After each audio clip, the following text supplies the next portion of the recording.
Hello दोस्तों, कैसे हो? बढ़िया सब। तो आज हम हमारी आरएस मेंस की आंसर राइटिंग में पॉलिटी के आज हमारा फोर्थ डे है। तो आज हमारे जो कॉन्स्टिट्यूशन का अमेंडमेंट से रिलेटेड प्रोसीजर है उससे रिलेटेड हम क्वेश्चंस डिस्कस करेंगे। तो ज्यादा से ज्यादा लोग आंसर लिखते रहो। लिखते अगर आप पूरा आंसर नहीं भी लिख पाते किसी कारण से तो कम सोचो कि क्या आंसर में लिखता, और फिर हमारे आंसर राइटिंग से देख के कंपेयर करो कि कैसे और बेटर किया जा सकता था, आंसर को एनरिच किया जा सकता था। ठीक है दोस्तों, तो हमारा पहला क्वेश्चन है, the basic structure doctrine has played a significant role in preventing state from bypassing the underlying fundamental principles embedded in constitution of India. Analyse. तो क्या करना है हमें? एनालाइज करना है किस चीज को? कि बेसिक स्ट्रक्चर का जो डॉक्ट्राइन है उसने काफी सिग्निफिकेंट रोल किया है, प्ले किया है किसमें? स्टेट को जो अंडरलाइंग फंडामेंटल प्रिंसिपल्स हमारे कॉन्स्टिट्यूशन के उनको बाईपास करने से रोकने में। तो सबसे पहले तो क्या है इसकी मेन थीम, क्या है कोर थीम, क्या है? Basic structure. तो हमारा इंट्रो किसके आसपास होगा? हम क्या कर रहे हैं, हम हमारा इंट्रो अगर कोई भी स्टेटमेंट कुछ ध्यान नहीं है तो जो बेसिक डिटेल है उसके हिसाब से कर रहे हैं। तो क्या होगा इसका इंट्रो कि क्या है बेसिक स्ट्रक्चर डॉक्ट्राइन, कैसे आया था? तो क्या है बेसिक स्ट्रक्चर डॉक्ट्राइन, कौन से केस से आया था? तो ये केस आनंद भारती जजमेंट से आया था।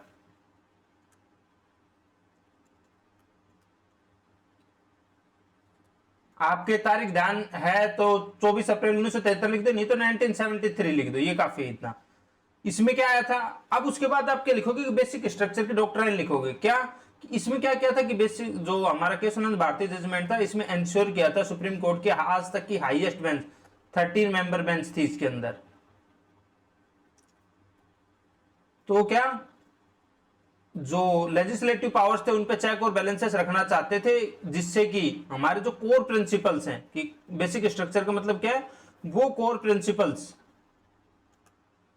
जिन्होंने हमारे कॉन्स्टिट्यूशन मेकर्स को हमें गाइड किया है आज तक कि कैसे हमारे कॉन्स्टिट्यूशन किस हिसाब से रहे, तो उन कोर प्रिंसिपल्स को क्या मानना था?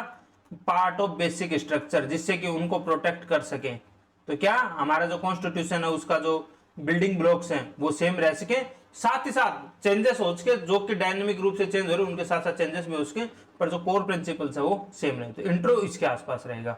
अब अपने को क्या लिखना है सेकंड पार्ट में कि ये कैसे सिग्निफिकेंट रहा, जो अंडरलाइंग फंडामेंटल प्रिंसिपल्स हैं हमारे कॉन्स्टिट्यूशन में उनको बाईपास होने से बचाने के लिए। तो इसमें तो जब हम बॉडी लिखेंगे तो बॉडी में मेन फोकस क्या रहेगा कि उन चेंजेस पे मेन फोकस रहेगा जिन्होंने की वो कोर प्रिंसिपल्स थे जिनको की बचाया। तो हम क्या लिखेंगे कि जैसे इसके स्टार्ट कैसे करेंगे कि basic doctrine has helped us significantly in preventing from state from bypassing the underlying fundamental principles. अब पहला अगर प्रिंसिपल लिखें तो सबसे पहला क्या है अपने जो याद आने से आप याद कोशिश करना कि जो बेसिक अमेंडमेंट है उनमें किसमें।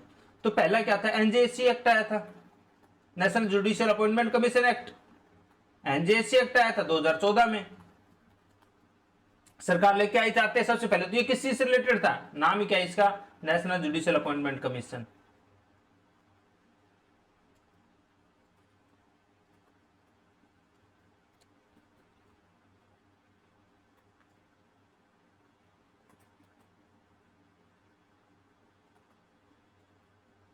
तो इसको एनजेएससी केस बोल दो या फोर्थ जजेस केस बोलते हैं। उसमें क्या हुआ था? इसको स्ट्रक डाउन कर दिया था। किसको? तो एनजेएससी एक्ट था। क्यों? क्या कहा था कि सेपरेशन ऑफ पावर है जो वो हमारे कॉन्स्टिट्यूशन का क्या है? मेन बिल्डिंग ब्लॉक हमारे कॉन्स्टिट्यूशन का, कि जो सेपरेशन ऑफ पावर है वो कोर प्रिंसिपल है कि लेजिस्लेटिव एग्जीक्यूटिव और जुडिशरी के बीच में सेपरेशन ऑफ पावर होना चाहिए। तो एनजेएससी एक्ट, तो ये क्या किया? इसने सरकार को जो जुडिशियल अपॉइंटमेंट है उससे दूर रखा, तो जो सेपरेशन ऑफ पावर वो एंश्योर किया। ऐसे है ना कि कैसे अपन क्या लिख रहे हैं कि कैसे स्टेट को बाईपास करने से जो कोर प्रिंसिपल से रोका है। तो सेपरेशन ऑफ पावर क्या है? कोर प्रिंसिपल हमारा, उस कोर प्रिंसिपल को बाईपास करने से स्ट्रक डाउन करके रोक दिया। अब सेकंड क्या है कि जैसे अब अपने को, अब आप समझ गए कैसे हिसाब से आंसर लिखना है। तो सेकंड अपन अगर माने तो हमारा कोर प्रिंसिपल्स क्या है? सेकुलरिज्म। भाई अपने जो अभी सबसे ज्यादा डिबेट किसकी चल रही है? भाई सेकुलरिज्म के आसपास ही तो चल रही है। हिंदू राष्ट्र है या फिर क्या सेकुलर रहना चाहिए, हमारे कॉन्स्टिट्यूशन से हटाना चाहिए, नहीं हटाना चाहिए, तो इसके आसपास। तो सबसे बड़ी बात सेकुलरिज्म को हमारे सुप्रीम कोर्ट ने क्या माना है? Part of basic structure. तो हमारा कॉन्स्टिट्यूशन हमेशा क्या रहेगा, हमारा देश हमेशा क्या रहेगा, एक सेकुलर कंट्री रहेगा। क्यों? क्योंकि इसको पार्ट ऑफ बेसिक स्ट्रक्चर मानना है। हमारे जो हमारे फोर फादर्स की जो विश थी कि हमारा देश हमेशा सेकुलर रहे, तो सुप्रीम कोर्ट ने इंश्योर की है। तो किस में इंश्योर की थी? कि ये की थी SR Bommai versus union of India case. तो सेकुलरिज्म से रिलेटेड सबसे इंपॉर्टेंट केस है ये, इसलिए याद रखना कि सेकुलरिज्म के आसपास बहुत ज्यादा क्वेश्चन आने की संभावना रहती है, तो इस केस को याद रख लेना। 1994 में ये केस आया था, SR Bommai versus union of India. इसमें सुप्रीम कोर्ट ने अलग अलग गाइडलाइंस दी थी, उसके अलावा जो रिलीजन से रिलेटेड, लेकिन माइनॉरिटी उनसे, लेकिन उसके अलावा सबसे इंपॉर्टेंट जो बात ये थी कि सेकुलरिज्म को क्या माना था, पार्ट ऑफ बेसिक स्ट्रक्चर। इसका मतलब क्या है कि चाहे कितनी भी डिमांड हो, कितनी भी सीट आए या कोई कुछ भी हो, सेकुलरिज्म हमेशा क्या पार्ट रहेगा, हमारा जो कॉन्स्टिट्यूशन है उसका कोर प्रिंसिपल रहेगा, उसका हमेशा पार्ट रहेगा क्या, सेकुलरिज्म। क्यों? क्योंकि पार्ट किसका है, बेसिक स्ट्रक्चर का। तो हमारे पार्लियामेंट के चाहे कोई भी बिल हो, लेकिन ये पार्ट है हमारे कोर प्रिंसिपल से, फोर फादर्स की हमारी विश थी, तो ये हमेशा पार्ट रहेगा हमारे। अब तीसरा क्या है, rule of law. Rule of law, अब इसमें यह है कि सब पे रूल ऑफ लॉ लागू होना चाहिए, इससे कोई भी लॉ से ऊपर नहीं होना चाहिए। तो सबसे ज्यादा विजिबल कब हुआ था, जब इंदिरा गांधी ये केस गया था, तो इसका नाम है इंदिरा गांधी वर्सेस राजनारायण। या जो इमरजेंसी का केस था, जब इंदिरा गांधी की सदस्यता रद्द कर दी थी, तो सुप्रीम कोर्ट गया था। सुप्रीम कोर्ट ने कहा था कि सबको समान तरीके से ही ट्रीट होगा, कोर्ट के सामने सब बराबर है, चाहे प्रधानमंत्री हो चाहे कॉमन लोग हो, सब क्या है, बराबर हैं किसके, कोर्ट के सामने। तो इसने क्या किया था, और उन्होंने कहा था जो रूल ऑफ लॉ है वो क्या है, पार्ट ऑफ बेसिक स्ट्रक्चर। तो क्या हो गया था, हमारी प्रधानमंत्री की भी बात को कोई महत्व नहीं दिया था, बल्कि सबको बराबर मानते हुए इसमें काम किया था।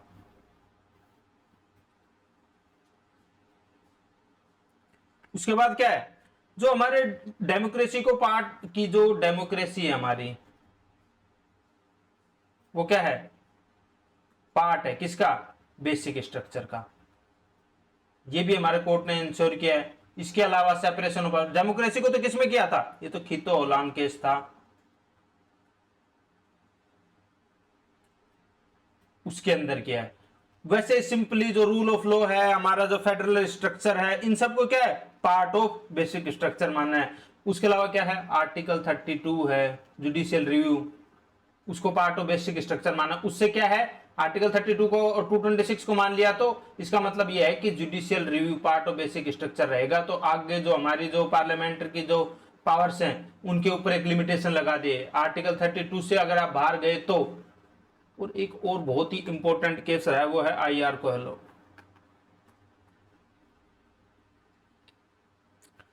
IR Coelho versus state of Tamil Nadu था, स्टेट ऑफ तमिलनाडु केस था 2007 का। तो अपन जब 9th शेड्यूल के आसपास का कहीं भी पढ़ते हैं, तो 9th शेड्यूल से रिलेटेड ये केस है। क्या था इसमें, पहले क्या होता था कि किसी भी चीज को 9th शेड्यूल में डालो तो वो क्या प्रोटेक्टेड हो जाती थी। 9th शेड्यूल बनाया इसलिए गया था क्योंकि लैंड रिफॉर्म से रिलेटेड जो लॉज थे, उनको राइट टू प्रॉपर्टी के हिसाब से चैलेंज नहीं हो सके और कोर्ट से बच सके, इसलिए आया था। लेकिन सुप्रीम कोर्ट ने IR कोहेलो जजमेंट में ये कहा कि सुप्रीम कोर्ट की 24 अप्रैल 1973 केशवानंद भारती जजमेंट के बाद जो कुछ भी 9th शेड्यूल में डलेगा, अगर वो बेसिक स्ट्रक्चर मतलब हमारे कोर पिलर्स हैं उनके अगेंस्ट हुआ, तो वो नल एंड वॉइड हो जाएगा।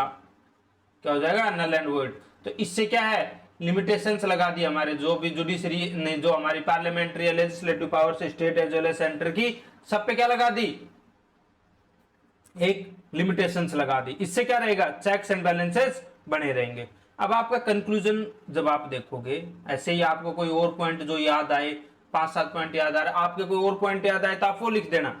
क्या ध्यान रखना है कि कैसे वो बाईपास करने से रोक रहा है। अब इसका कंक्लूजन क्या थोड़ा सा एनालाइज था, तो इसका कंक्लूजन क्या लिखेंगे अपन, थोड़ा सा इसका नेगेटिव एस्पेक्ट लिखते हुए इसको कंक्लूड करेंगे। शुरुआत तो कैसे करेंगे इसके कंक्लूजन की, कि यस इट मतलब जो basic structure helped us ensure constitution remain the ultimate authority but few shortcomings remain. क्या अपन लिख देंगे कि there is no fix definition of basic structure, it is evolving concept as well as it give weight for judicial overreach and conflict between judiciary and legislative, so we need to tread it with very carefully। ठीक है दोस्तों, ऐसे इसको conclude करेंगे, थोड़ा positive लेकिन analytical होता हुआ कंक्लूजन। क्यों? क्योंकि एनालाइज है। जो हमारा पहला जो उसमें ये था कि जो आप ये देखो यहाँ पे क्या था हमारे एनालाइज, तो ये ध्यान रखना कि ये कीवर्ड क्या है, तो इसका कंक्लूजन कैसा हो। देखो आप नॉर्मल कंक्लूजन भी दे सकते हो, ज्यादातर जो एग्जामिनर वो नोटिस नहीं करेंगे, लेकिन परफेक्ट कब होगा, जब इसका थोड़ा एनालिटिकल कंक्लूजन होगा। क्यों? क्योंकि एनालाइज करवाया था इस क्वेश्चन में। अपन क्या अभी तक पूरे में सिर्फ पॉजिटिव ही पॉजिटिव लिख रहे थे। ठीक है दोस्तों, अब हम करते हैं सेकंड क्वेश्चन। सेकंड क्वेश्चन क्या है? Describe the procedure of amendment of the constitution of India under article 368। Why has this amendment process often been criticised. तो दो पार्ट है इस क्वेश्चन के। पहला तो क्या करना है, हमें डिस्क्राइब करना है जो अमेंडमेंट का प्रोसीजर है अंडर आर्टिकल 368 के अंदर जो अमेंडमेंट प्रोसीजर है उसको डिस्क्राइब करना है। और सेकंड पार्ट में क्या करना है कि वाई जो ये अमेंडमेंट प्रोसीजर है इसको क्रिटिसाइज करना है। तो क्रिटिसिज्म लिखना है, पहले में लिखना है अमेंडमेंट प्रोसीजर और दूसरे में लिखना है क्रिटिसिज्म। तो क्या हो गया क्वेश्चन देखते अपने को समझ में आ गया कि अपने को दो पार्ट में करना है। सबसे पहले जो अपना इंट्रो रहेगा वो किसके आसपास रहेगा, जो हमारा अमेंडमेंट प्रोसीजर है। तो हम क्या लिखेंगे, पार्ट 20 आर्टिकल 368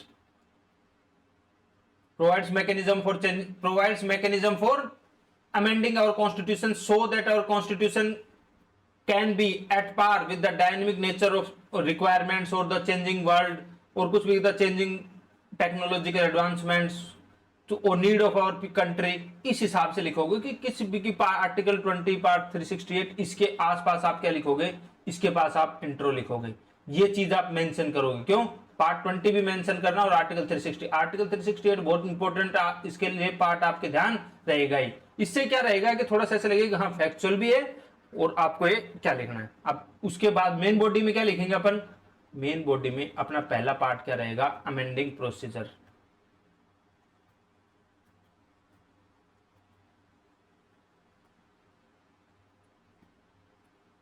अंडर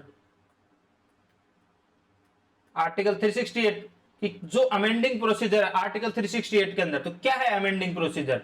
सबसे पहली बात तो क्या है कि आर्टिकल 368 के अंदर पहला प्रोविजन क्या है कि कोई भी मेंबर किसी एक तो सिर्फ और सिर्फ जो अमेंडमेंट है वो कहां हो सकता है, अमेंडमेंट अगर कॉन्स्टिट्यूशन में लाना है तो वो सिर्फ और सिर्फ पार्लियामेंट में ही, पार्लियामेंट के पास ही अथॉरिटी है। पहली बात तो ये। बी क्या है कि किसी भी हाउस में member, private member as well as government bill दोनों तरीके से आ सकता है कि तो क्या है, बोथ हाउस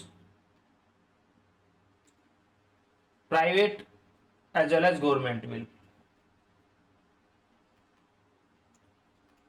सी क्या है, प्रेसिडेंट की कोई परमिशन नहीं चाहिए, कोई प्रायर परमिशन नहीं चाहिए।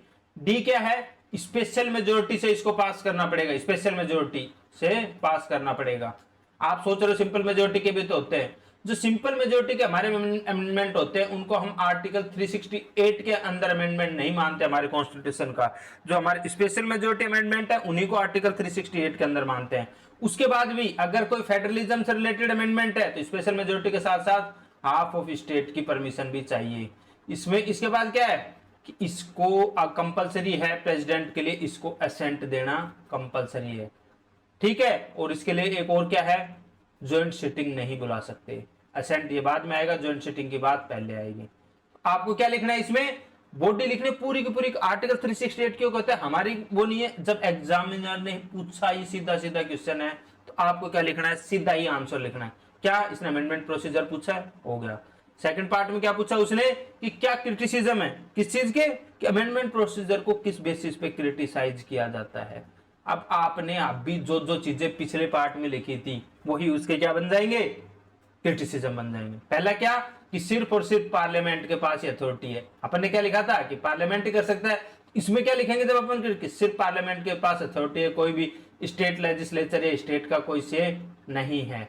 क्यों कि स्टेट लेजिस्लेचर कुछ नहीं करती, सिर्फ पार्लियामेंट ही कर सकती है।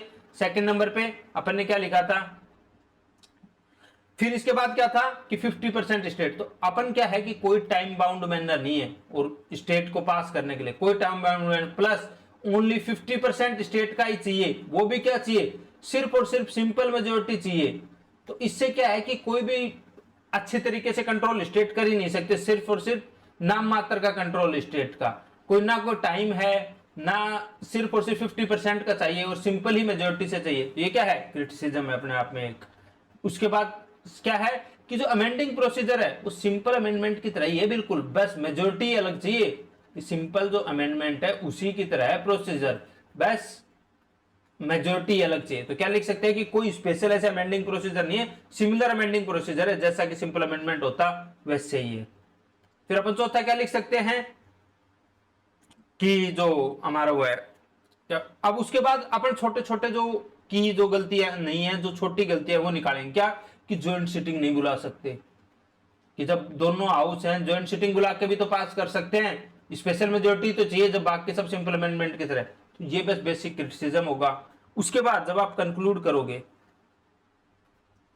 तो आप कंक्लूड इसका पॉजिटिव नोट पे करोगे। कैसे कि दो some shortcomings remain in article 368 amending procedures through article 368, but so far our experience show us that our constitution, the changes is brought are at par with the changing demands of our society, so we may need to reform a little bit but core principle needs to remain same। ऐसे क्या आप करोगे, ऐसे आप करोगे conclude.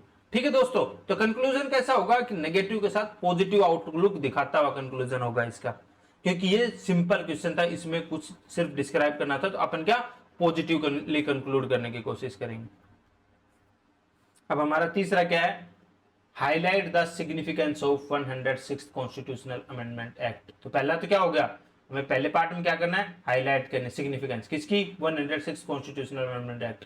Second part में क्या करना है, challenges facing it's effective implementation. तो क्या हो गया, सबसे पहले क्वेश्चन देखते हैं आपके दिमाग में क्या है कि अगर इसको कैसे लिखेंगे। तो पहले पार्ट में तो क्या लिखना है अपने को, सबसे पहले तो क्या लिखेंगे, इंट्रो। इंट्रो तो आप समझ गए हो, किसके आसपास लिखोगे आप, 106th कॉन्स्टिट्यूशनल अमेंडमेंट एक्ट के पास। इंट्रो के बाद सबसे पहले पार्ट में क्या लिखोगे, सिग्निफिकेंस किसकी, 106th कॉन्स्टिट्यूशनल अमेंडमेंट एक्ट है, उसकी क्या सिग्निफिकेंस है, ये लिखोगे। पहले पार्ट में ये लिखोगे ना, दूसरे पार्ट में फिर वो क्या मतलब उसके चैलेंजेस फेस कर रहे हैं ये लिखोगे। तो सबसे पहले जब इंट्रो लिखोगे तो 106th कॉन्स्टिट्यूशनल अमेंडमेंट एक्ट है क्या, तो ये नारी बंधन अधिनियम जो है हमारा,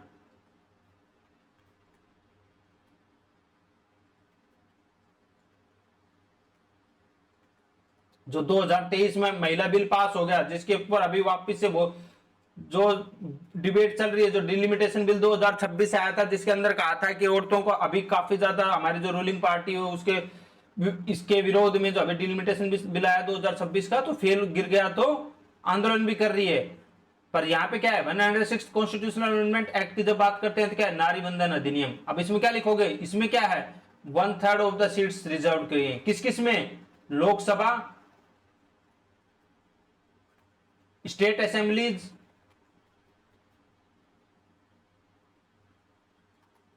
और असेंबली, यूटी की असेंबली है किसकी, दिल्ली की। इनमें तीनों में क्या किया है, 1/3 सीट रिजर्व की है, किसके लिए, वुमेन के लिए, आने वाले इलेक्शंस में। कब से लागू होगा ये, 2069। तो अब हम इसकी जब सिग्निफिकेंस देखेंगे, अपन लिख सकते हैं कि ये क्या कहा है इसमें, इस बिल में नारी बंधन अधिनियम में क्या था कि जो नेक्स्ट जो हमारी डिलिमिटेशन आएगी उसके बाद से लागू है। अब इसकी सिग्निफिकेंस क्या होगी, तो सबसे पहली बात तो इसकी सिग्निफिकेंस क्या है कि ये क्या है, वुमेन एम्पावरमेंट के क्षेत्र में बहुत बड़ा स्टेप है। कैसे,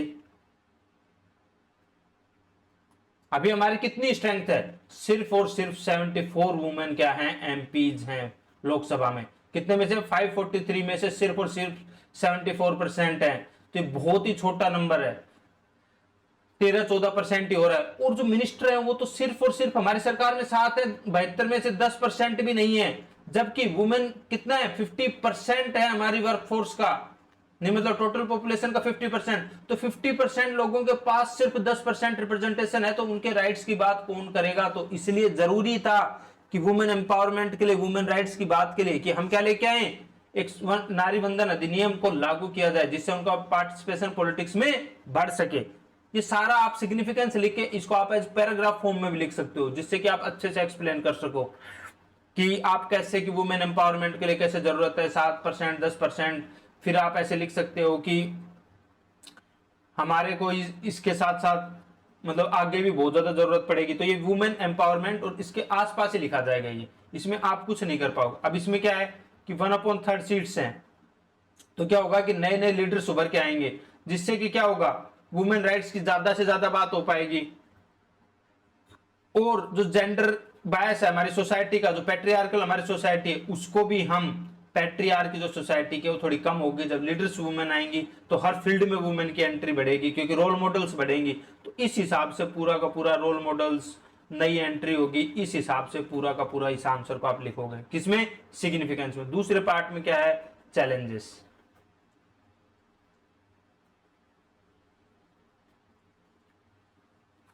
तो चैलेंजेस, सबसे पहला चैलेंज तो क्या है कि इसमें कोई मतलब ऐसे जो चैलेंज था वो क्या था कि इससे पहले ये बिल लाने के पास की तो 3 बार ये बिल क्या गिर गया था। कब ये बिल कब कब लाया गया था? 1996, 1998, 1999 और उसके बाद हमारा 2008। 4 बार क्या हुआ था, ये बिल पहले गिर चुका था, उसके बाद आया। तो क्योंकि बहुत चैलेंजेस के बाद ये बिल आया। दूसरा क्या है कि हमारा जो अभी जो गाइडलाइन है कि हमने लिखा हुआ है कि आफ्टर द नेक्स्ट डिलिमिटेशन,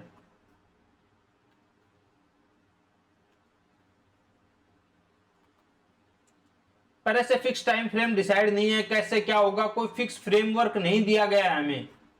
उसके साथ साथ इसमें तीसरा क्या है कि सनसेट क्लोज की बात की गई है। किसकी बात की गई है? सनसेट क्लोज की बात की गई है इसमें, जिससे कितने साल का? सिर्फ 15 ईयर्स के लिए। तो क्या 15 साल में इफेक्टिव वुमेन एम्पावरमेंट हो पाएगा, नए वुमेन लीडर्स तैयार हो पाएंगे या नहीं, या फिर ये परपेचुइटी तक सनसेट क्लोज के बाद भी आगे कंटिन्यू रहेगा, इसकी कोई हमें इंफॉर्मेशन नहीं है। अब उसके बाद क्या है हमारा एक, इसमें क्या था? Challenges facing it's effective implementation. तो ये हो गया। उसके बाद चौथा क्या है, जब हमें हमारा अभी डिलिमिटेशन बिल 2026 आया है,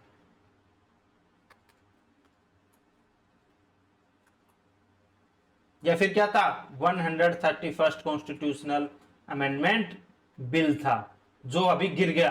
तो कि हमारे वुमेन राइट्स के क्षेत्र में देखो, आपको पॉलिटिक्स से लेना देना नहीं है, आपको अपना आंसर करना है। तो क्या लिखोगे कि वुमेन राइट्स के लिए जब इस बिल को लागू करने के लिए 106 कॉन्स्टिट्यूशनल अमेंडमेंट को जब हमारा डिलिमिटेशन बिल लाया जा रहा था तो वो पास नहीं हो सका। तो लेजिस्लेटिव हर्डल्स अभी खत्म नहीं हुए हैं। उसके बाद सबसे बड़ा और 5वां चैलेंज है प्रोक्सी। प्रोक्सी जो हमारे लीडर्स है, प्रोक्सी रिप्रेजेंटेशन है क्या कि हमने ये देखा है किसमें, जो हमारा 33% रिजर्वेशन दिया हुआ है, जो हमारे लोअर लेवल्स हैं, पंचायत राज और म्यूनिसिपैलिटीज में हैं, तो उनमें हम सरपंच पति वगैरह सुनते हैं कि जो वुमेन हैं कि उनको रिप्रेजेंटेशन मिला हुआ है, पर चला कौन रहे हैं? उनके प्रोक्सी में उनके हस्बैंड चला रहे हैं। तो क्या हम ऐसा प्रोक्सी रिप्रेजेंटेशन यहां भी क्रिएट नहीं करेंगे? एमपी एमएलए में भी तो कहीं प्रोक्सी रिप्रेजेंटेशन क्रिएट नहीं कर देंगे कि वुमेन की अगर सीट रिजर्व है तो उनके हस्बैंड सिर्फ उनको लीडर बनाना चाह रहे, क्या ये चीज तो फेस नहीं करेंगे हम यहाँ भी? तो इसके लिए भी हमें ध्यान रखना है। ऊपर से सबसे बड़ी बात क्या है, आपने राज्यसभा को तो एक्सक्लूड कर दिया। क्यों? अपना अपर हाउस है राज्यसभा, उसमें सिर्फ नॉमिनेशन था, वुमेन को ज्यादा मतलब आप इस काबिल का नहीं समझ रहे क्या कि वो इतनी पढ़ी लिखी है, इतनी इंटेलिजेंट है को अपर हाउस ऑफ इंडिया में उनका रिप्रेजेंटेशन बढ़े। तो इसलिए ये है कि इनको एक्सक्लूड किया, क्यों किया गया। तो ये चैलेंजेस हैं जो आप लिख सकते हो आंसर में और फिर कंक्लूड कर सकते हो। कंक्लूड कैसा रहेगा कि despite the challenges that we are seeing, the Nari Vandan Adhiniyam और the 106 constitutional amendment act is a very bold and shining light in our constitution for women rights as well as women empowerment, and we must work hard to ensure that the challenges it is facing must be neutralized so that we can see the light that we want to see behind this dark phase. ठीक है दोस्तों, thank you. आप like करें, share करें, subscribe करें, हमारे को अपने वैल्यूएबल सजेशंस दें, और हमारा जो टेलीग्राम ग्रुप है जिसमें हम आंसर राइटिंग की प्रैक्टिस करते हैं, उसको ज्वाइन करें। उसका लिंक प्रोवाइड किया जाएगा डिस्क्रिप्शन में। ठीक है दोस्तों, धन्यवाद।